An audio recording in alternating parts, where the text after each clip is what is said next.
El Señor Jesús es que estaba hablando con las personas y siempre estaba invitando a las personas para muchas situaciones diferentes y sobre todo para depositar su confianza en Él. Y a lo largo de toda la Biblia, si hay algo que nos llama la atención es que Dios siempre está llamando de una manera individual a todas las personas. Nosotros vivimos en un país que se llama cristiano, en una Europa que se llama cristiana, y muchas personas incluso son religiosos, entre comillas, pero siempre ven su relación con Dios o su religión en términos de lo que ellos pueden hacer o de asistir a un determinado lugar o de hacer algo para que Dios les escuche. Y sin embargo, la Biblia nos enseña que Dios hace justo todo lo contrario, que Él no se preocupa, digamos, de un pueblo en general, incluso de una iglesia en general, sino que Él llama a cada persona, que Él no solamente nos creó a cada uno de nosotros y nos conoce a cada uno de nosotros, sino que sabe exactamente lo que hay en nuestro corazón y cómo dirigirse a cada uno de nosotros. Si hay algo que nos apasiona de Dios es que Él es personal y que trata a cada uno de nosotros de una manera diferente. Regala su amor y su gracia a todos, pero sabe cómo dirigirse a cada uno de nosotros. Sabe cómo hablarnos, sabe lo que necesitamos, sabe lo que llena nuestro corazón, sabe lo que son nuestros sueños, sabe lo que son nuestras debilidades, sabe dónde podemos caer o dónde tenemos menos fuerza. Y por eso Él llama y nos habla a cada uno de nosotros. Y algo que realmente me impresiona es que a lo largo de la Biblia Dios llama por su nombre a muchas personas en situaciones diferentes, pero hay algunos llamados muy especiales de una manera muy determinada, y es cuando Dios habla, y no sé si os habéis fijado, a algunas personas y menciona su nombre 2 veces. Es como si Dios dijera: te estoy llamando de una manera determinada a ti, esto es precisamente para ti personalmente. Así que cuando vemos esos llamados, tenemos que pensar que quizás Dios nos está llamando también a cada uno de nosotros, pero nos está llamando a algo muy concreto, como vamos a ver esta tarde. Y los vamos a ver justo en el orden contrario, en el orden inverso al que aparece en la Biblia, comenzando por el último y terminando hacia el final, como os digo, muy pocos minutos. Y el primero es este, en el libro de los Hechos y el capítulo 9, todos conocéis la historia, que Saulo, dice el versículo 1, que respiraba amenazas de muerte y muerte contra los discípulos del Señor, y fue al sumo sacerdote. Y resulta que él va camino a Damasco para poder llevar a más cristianos, encarcelarlos, perseguirlos para que dejaran de predicar del Evangelio. Y resulta que dice el versículo 3 que sucedió que mientras viajaba, al acercarse a Damasco, de repente resplandeció en su derredor una luz del cielo, y al caer en tierra oyó una voz que decía: Saulo, Saulo, ¿por qué me persigues? Así que de repente el que era alguien absolutamente conocido por todas las personas, incluso por el sumo sacerdote, una de las mentes más claras en el Nuevo Testamento, una de las personas más ricas que tenía la capacidad de viajar, alguien que incluso estaba persiguiendo, era tan fiel y leal a su religión que estaba persiguiendo a esos llamados cristianos, de repente el Señor Jesús se le aparece. ¿Y sabes cómo desmonta su vida, por decirlo de alguna manera, como hablan los jóvenes de hoy, llamándole por su nombre y diciéndole: Saulo, Saulo, ¿por qué me persigues a mí? Y es impresionante porque Saulo estaba persiguiendo a la iglesia, pero el Señor Jesús lo tomó como algo personal. Le dijo: Saulo, si tú persigues a uno de los hijos de Dios, si tú persigues a alguien que me está siguiendo, me estás persiguiendo a mí. Y entonces le dice: dura cosa te es dar coces contra el aguijón, porque de alguna manera Saulo sabía que lo que estaba haciendo no era correcto. Sabía que estaba luchando contra una pared. Sabía que se estaba dando golpes contra la pared, como muchas veces nosotros decimos. Y el Señor le llama y dice: Saulo, deja de perseguirme. Y la verdad es que la vida de Saulo cambia por completo. Todos conocéis la historia, y pasa de ser una persona que perseguía al Señor Jesús a llenarlo absolutamente todo del Evangelio.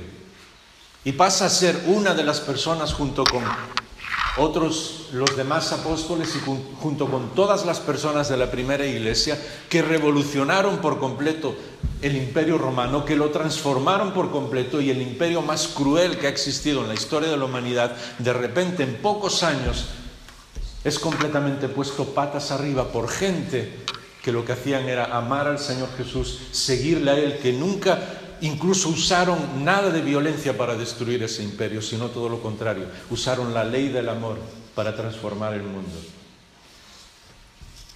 Y Saulo, el perseguidor, fue capaz de, después de responder ese llamado al Señor Jesús, de entregar su vida, de ser azotado, de despreciarlo absolutamente todo, porque se dio cuenta de que el Señor le había llamado.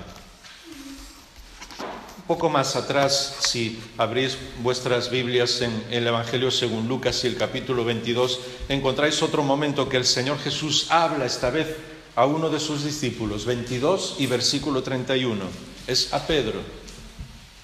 Lucas 22, 31, ¿sabéis lo que ha ocurrido antes? El Señor comienza a hablar de que tiene que ir a la cruz, porque Él va voluntariamente. El Evangelio de Lucas es impresionante, porque varias veces menciona un detalle. Dice que el Señor había decidido ir a Jerusalén y que todas las personas que lo veían en su rostro que Él iba a Jerusalén. Y además Él dijo que iba precisamente para morir en una cruz, iba voluntariamente. Y cuando Pedro se da cuenta de eso, le dice: no, yo no quiero que tú vayas a una cruz, yo voy a defenderte y yo voy a estar contigo hasta el final y nadie va a hacerte daño. Porque las personas a veces somos así y pensamos que tenemos poder para hacer las cosas que decimos, y a veces incluso nuestro propio orgullo nos dice: no, ¿cómo al Señor se le va a ocurrir hacer eso? Pedro no entendía que el Señor iba a la cruz voluntariamente y iba en primer lugar por él y por todos los demás. Y entonces el Señor le dice: Simón, Simón, Lucas 22, 31, mira que Satanás os ha reclamado para zarandearos como a trigo, pero yo he rogado por ti para que tu fe no falle. Así que este es un llamado a que la persona, cada uno de nosotros, podamos confiar en el Señor por una razón muy sencilla, porque Él está orando por nosotros. La vida de Pedro es apasionante y quizás algún día tengamos el momento para ver cómo el Señor está hablándole a lo largo de su vida y cómo Dios le restaura. Pero para decirlo de una manera muy rápida, hasta su propio nombre, Simón, significaba algo así como caña, como algo que podía ser zarandeado de cualquier manera. Y lo primero que el Señor Jesús dijo cuando le vio es: mira, muy bien, tú te llamas Simón, pero yo voy a llamarte Pedro, tú vas a ser una roca. Y no hay nada más diferente que una roca que es inamovible, ¿me entendéis? Y le está diciendo: yo voy a fortalecer tu carácter para que seas una roca. Y Pedro era siempre el que primero reaccionaba, el que primero hablaba, el que primero decía todas las cosas, porque quería seguir al Señor. Y fue el primero que le dijo: no, aunque todos se vayan, yo no me voy a ir. Y en ese momento el Señor Jesús le llama por su antiguo nombre y le dice: Simón, Simón, mira que vas a ser zarandeado, mira que vas a hacer honor a tu nombre, porque le influía mucho lo que los demás decían. Y eso es un problema en nuestra vida.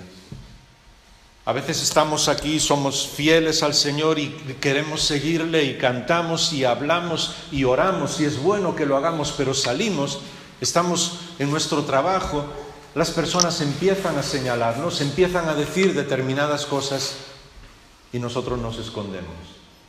Nos influye demasiado lo que las personas digan. Y es entonces cuando llega el llamado del Señor Jesús y dice cada uno de nuestros nombres y dice: Jaime, Jaime, yo estoy contigo, te van a zarandear como trigo, pero yo estoy orando por ti para que tu fe no falle. Y eso es lo que me impresiona del Señor.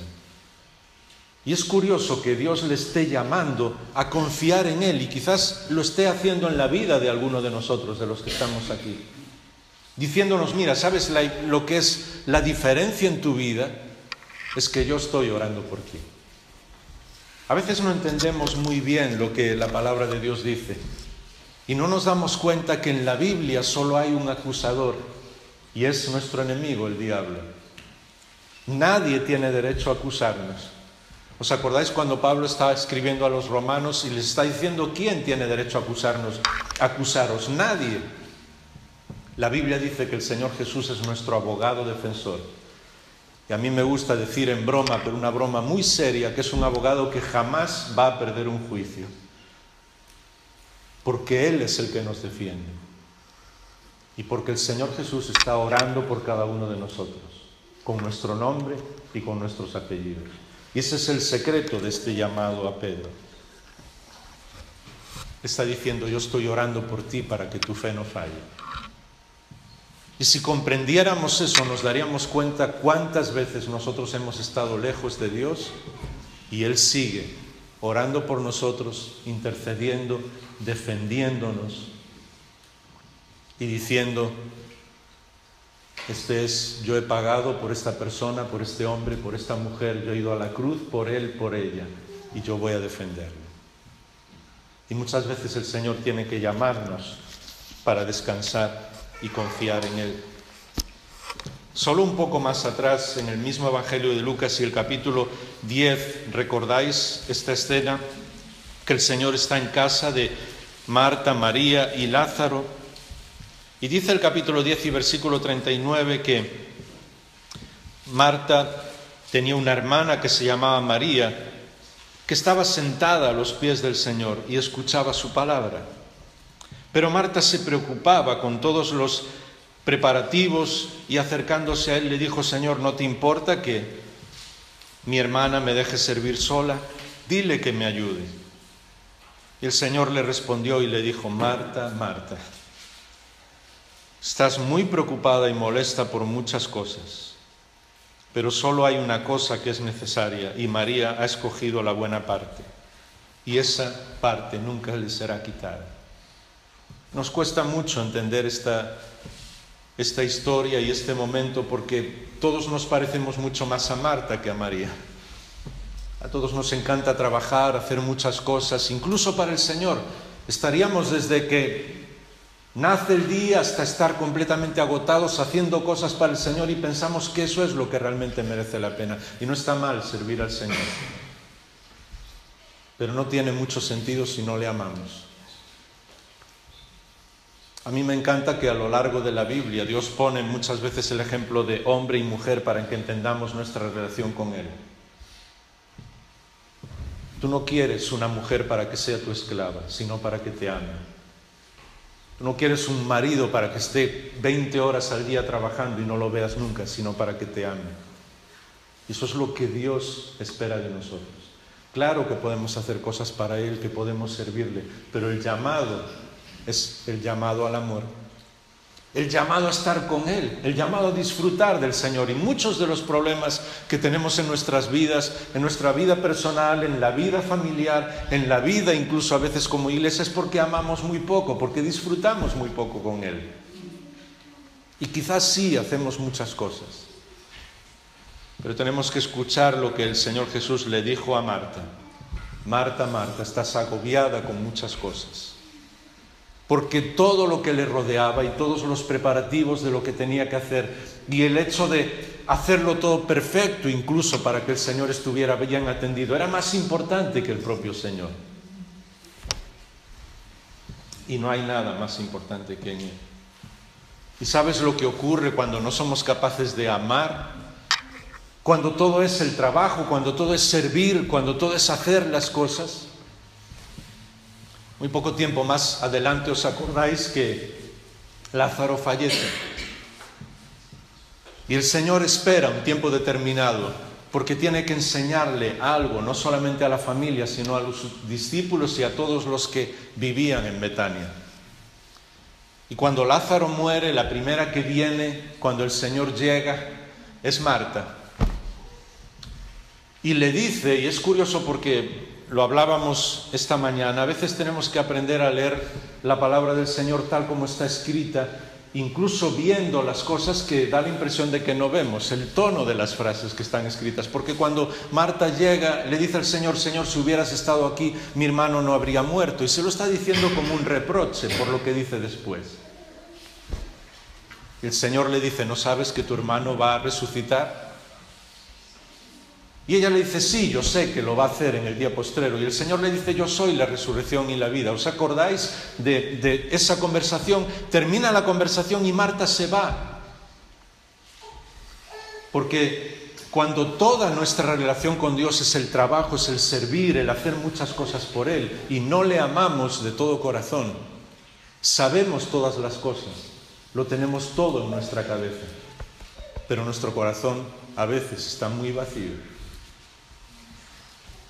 Y la Biblia dice que cuando llega María, le dice exactamente la misma frase,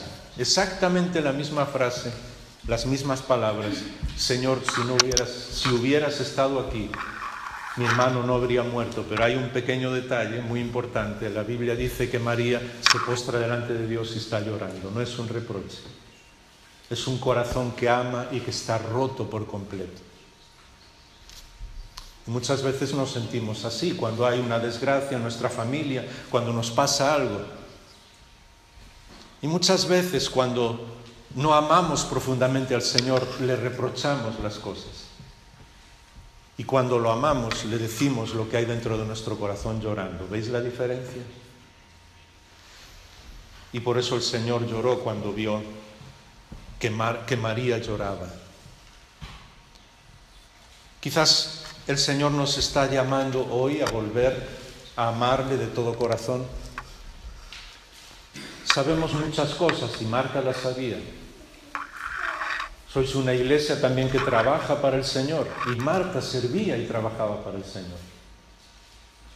Pero le faltaba estar apasionada por el Señor como estaba su hermano.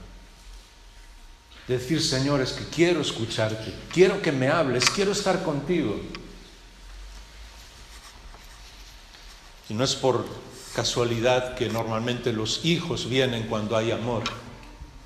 Y los hijos espirituales, y que las personas lleguen a conocer al Señor, vienen cuando amamos al Señor de esa manera. No vienen tanto por el trabajo, sino por corazones que aman al Señor. Un poco más atrás, esta vez en el Antiguo Testamento, y ya nos queda poco para terminar esos llamados, encontramos en el primer libro de Samuel y el capítulo 3. ¿Os acordáis cuando Samuel es un adolescente? Y el capítulo 3, él está con Elí, con el sumo sacerdote, y siente un llamado de Dios. Y siente que alguien le llama por su nombre, Samuel. Él en principio no sabe que es Dios mismo. Pero a la tercera vez, Elí, el sumo sacerdote, dice: Samuel, quizás es Dios que te está hablando. Dile: habla, y tu siervo escucha. Y dice el versículo 10 que el Señor se detuvo y llamó como en las otras ocasiones, pero esta vez 2 veces su nombre otra vez: Samuel, Samuel. Y Samuel respondió: habla, que tu siervo escucha. Quizás Dios está llamando a alguno de nosotros esta tarde en un llamamiento diferente. Porque todos somos del Señor, como era Samuel. Incluso él siguió con su trabajo normal. En aquel momento era un profeta, ayudaba al pueblo, fue el último juez de Israel, pero Dios le llamó a ser una persona determinante en la historia del pueblo. Quizás Dios está llamando a alguna persona hoy aquí para tomar una decisión de estar más cerca de Él.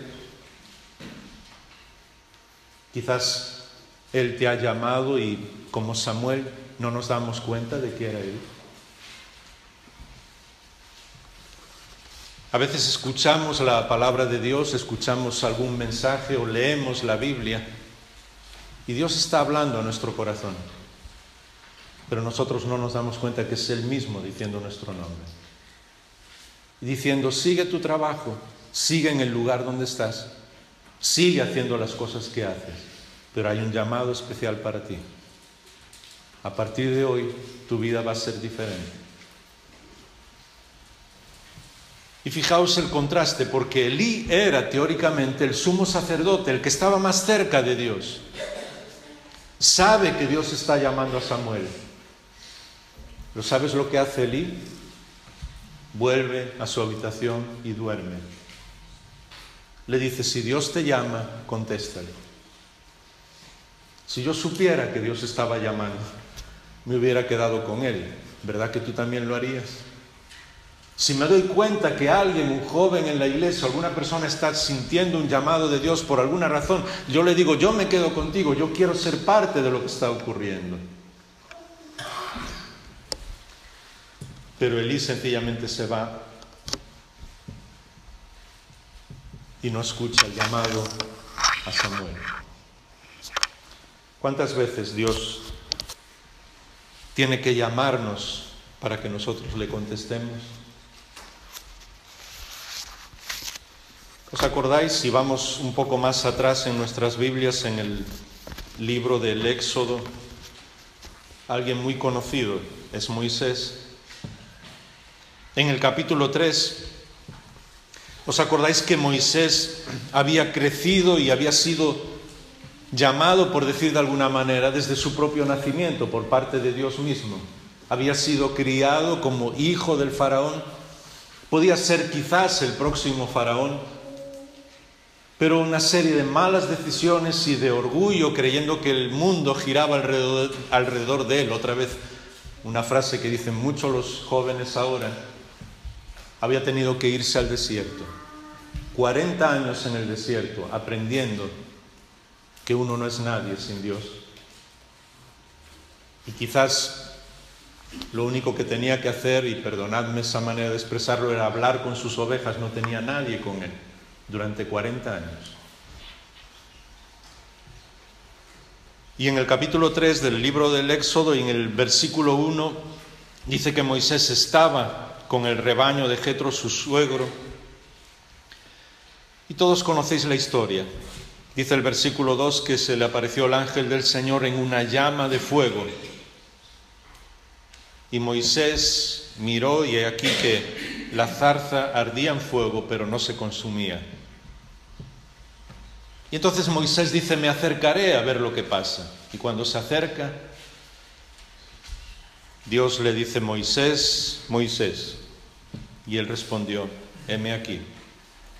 Y es cuando Dios le dice en el versículo 5, no te acerques más, quítate las sandalias de tus pies, porque el lugar donde estás pisando es santo. Esta vez es un llamado a hacer algo diferente para el Señor.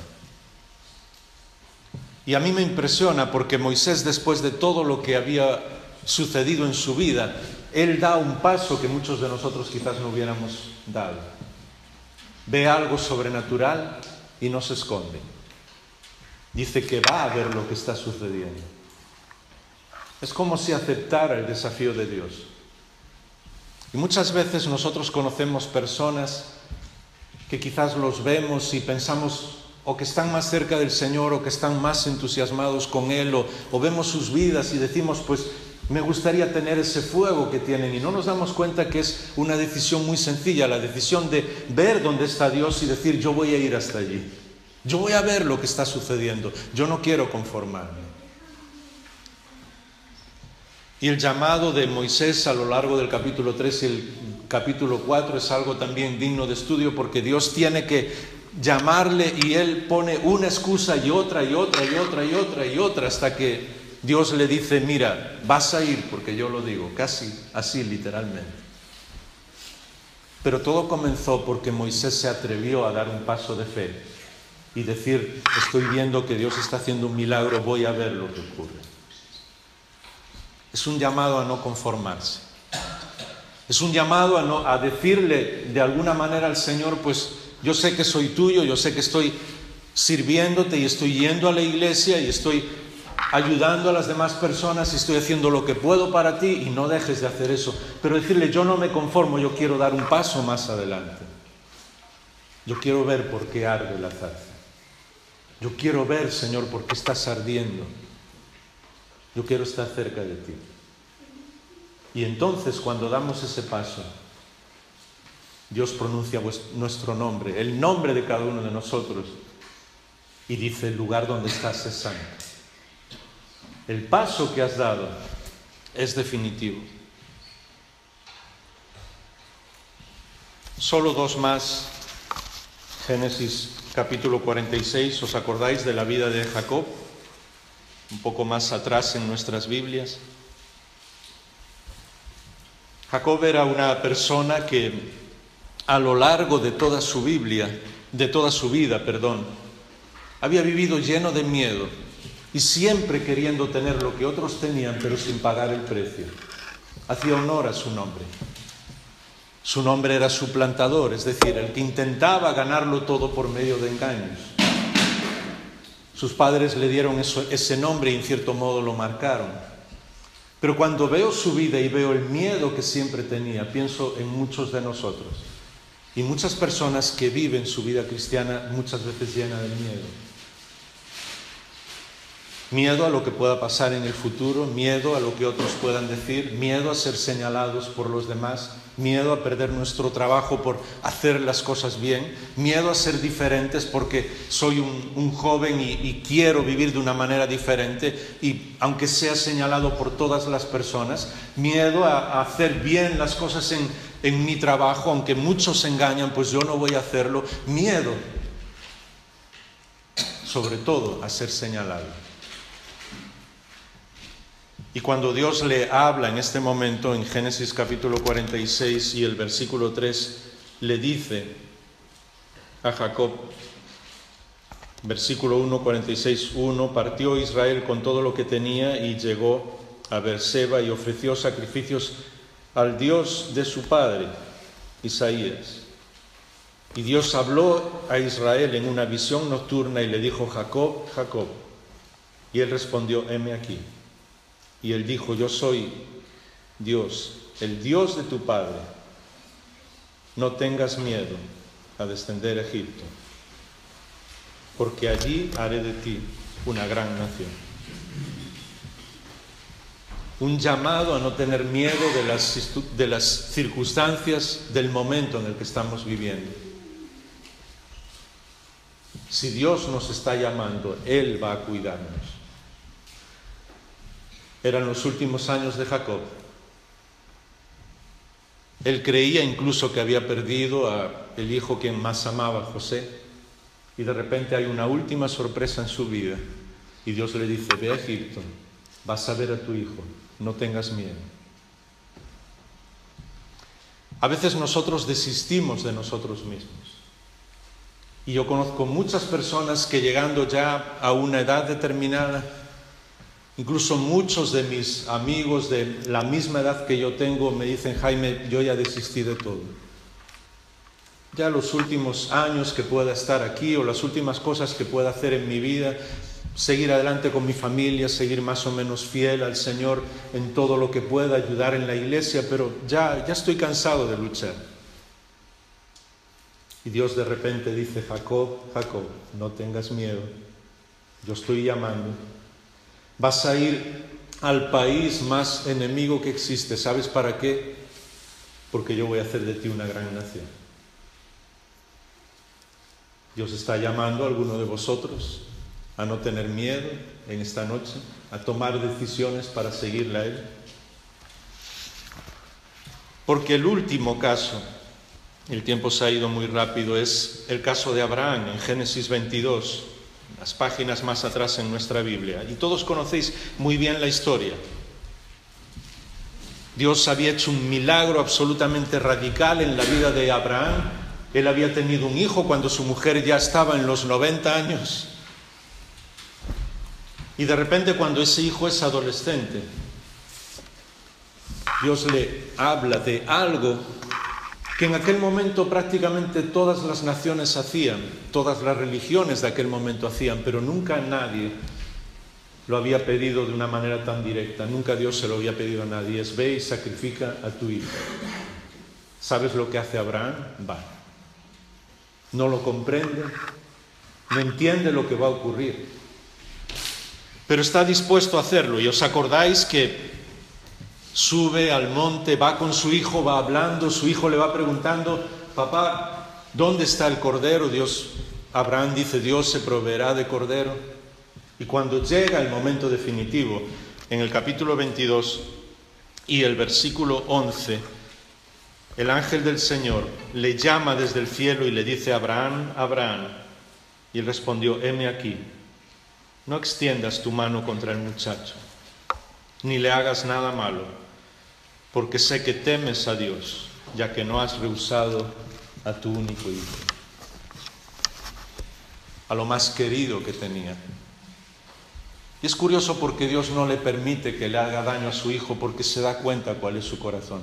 Muchas veces nosotros tenemos temor a lo que Dios pueda pedirnos, a cómo Él nos llama, y no nos damos cuenta de que Dios nunca va a pedirnos algo que nos destruya por dentro, algo que nos haga daño. Todo lo contrario, Dios es el Dios de la restauración. Pero las historias que aparecen en la Biblia, y sobre todo esta historia de Abraham, tienen que ver con algo más que su propio hijo. Sabéis que es un ejemplo de lo que ocurrió mucho más adelante cuando Dios entregó a su propio Hijo, al Señor Jesús, por cada uno de nosotros. Pero piensa por un momento qué nos enseña la historia de Abraham para cada uno de nosotros. Y este es el final para estos llamados. Dios le pidió lo más querido que él tenía. Y ese es un poco el fondo de la historia. ¿Hay algo que estamos amando más que Dios mismo? Y yo sé que es una pregunta muy directa y una pregunta que quizás no nos gusta responder. Pero ¿hay alguna cosa que nosotros estamos amando más que Dios mismo? Y no se trata precisamente de un hijo. A veces es algo de nuestro carácter. A veces es nuestro orgullo, lo he escuchado tantas veces, yo he vivido así de una determinada manera, ¿y cómo voy ahora a responder a un llamado al Señor? ¿Cómo voy ahora a hacer algo completamente nuevo? ¿Cómo voy ahora a consagrarme al Señor? La gente diría: bueno, ¿y qué? ¿Cómo voy ahora a decir que soy creyente? ¿Cómo voy ahora a enfrentarme a todo el mundo? ¿Hay algo que queremos más que lo que Dios puede darnos? A veces una determinada posición, a veces incluso dinero es más importante que el Señor, a veces la fama. Todo el mundo me conoce. ¿Cómo voy a tomar una decisión ahora? Dios está llamando a que renunciemos a todo para tenerlo todo. Es impresionante porque Dios siempre hace de esa manera. ¿Dónde está nuestro corazón? Quizás a veces tenemos sueños o hemos tenido sueños y pensamos que eso es lo más importante en nuestra vida. Y Dios está diciendo nuestro nombre, diciendo Jaime, Jaime, o diciendo el nombre de cada uno de nosotros. ¿Qué es más importante? ¿Tus sueños son lo más importante? Cuando Abraham lo entregó todo, recibió mucho más de lo que hubiera imaginado. De hecho, hoy hay miles de millones de personas en el mundo que le tienen como el padre por excelencia. Porque Dios le llamó y él fue capaz de renunciar a todo por el Señor. ¿Cuál es el llamado que nosotros tenemos que responder esta noche? Dios normalmente no nos habla para que tengamos más conocimiento. Él sabe las cosas que conocemos. Él siempre llama para transformar nuestra vida. Es un llamado a descansar en Él. Es un llamado a poner toda nuestra vida en sus manos. Es un llamado a amarle más. Es un llamado a dejar nuestros miedos, como el caso de Jacob. Es alguno de estos llamados seguro que nosotros tenemos que responder hoy. Es un llamado a decirle: Señor, todo lo que yo tengo está en tus manos. Quiero que transformes mi vida. Y Dios lo hace. Y porque Él es absolutamente excelente en dar, siempre nos da mucho más de lo que nosotros imaginamos. Y cualquier llamado que Dios hace nos da no solamente las fuerzas para tomar esa decisión y para decir, Señor, aquí estoy, sino que recompensa mucho más de lo que nosotros jamás hayamos imaginado. No hay una sola persona en toda la Biblia ni en toda la historia que haya sido llamada por el Señor y se haya sentido defraudado, nunca. Es la decisión nuestra. ¿Qué vamos a hacer con ese llamado? Podemos estos últimos 2-3 minutos, el tiempo se ha ido, inclinar nuestra cabeza y orar cada uno de nosotros.